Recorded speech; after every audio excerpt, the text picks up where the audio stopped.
Good evening, respected viewers.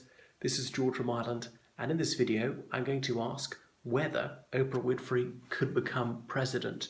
Well, Oprah, she's one of the few women in the United States who's known mononymically, and that leads on to her key advantage, name recognition. There's probably not a single person in the United States who hasn't heard of her, and again with Trump, that was one of his enormous advantages.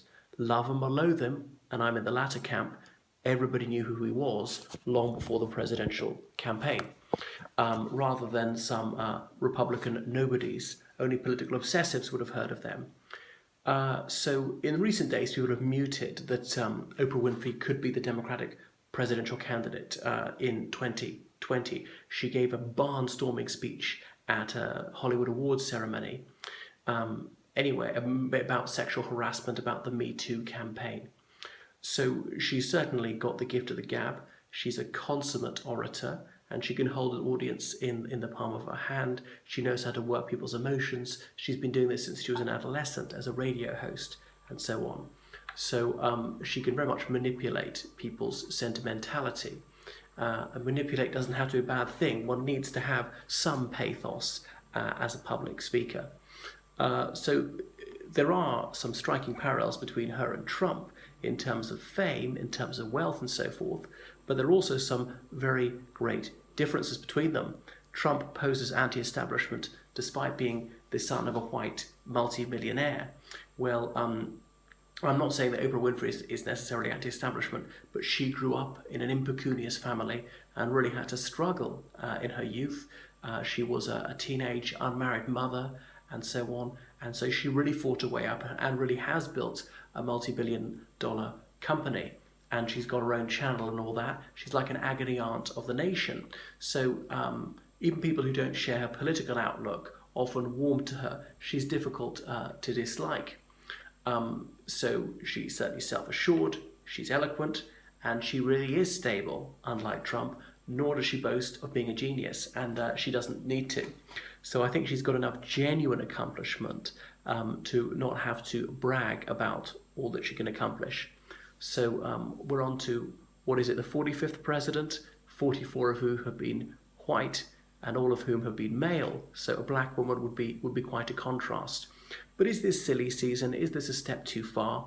She's got no political record. Then again, Trump had never contested any political office before winning the presidency. This would be almost unprecedented. Well, for Oprah Winfrey. Well, it would be unprecedented. I know the only people who have been elected without holding office prior to this have been generals in the army, but Trump seems to have torn up the playbook. So would this be too much a case of being a copycat? The Democrats say, well, the Republicans got a media star, this guy from The Apprentice, Trump, and he won the White House, so we ought to do the same, really thinking outside the box rather than just yet another superannuated politician. Oprah's fairly old, not as old as Trump. Age is less of an issue than it once was because of increasing longevity, and the United States is a greying society. So she could be a presidential candidate, possibly a vice presidential candidate, but maybe she's too big a beast to be vice president. She might overshadow whoever the president was. Anyway, it's not the worst idea I've heard, and it would certainly shake things up. I'm not American, but if I had a choice between her and Trump, I would most definitely vote for her. I mean, I would vote for a rat over Trump. So she, at the very least, could deliver some tub-thumping speeches at the Democratic convention. Now, it might seem silly. People might say, well, Trump ran a business in a different way. He knows what he's doing. She's not so well connected. She wouldn't be taken seriously by world leaders. But Trump isn't taken seriously. He's a laughingstock. The man's an inveterate liar. The Washington Post proved in the first 8 months of his presidency, he publicly told 1,300 lies.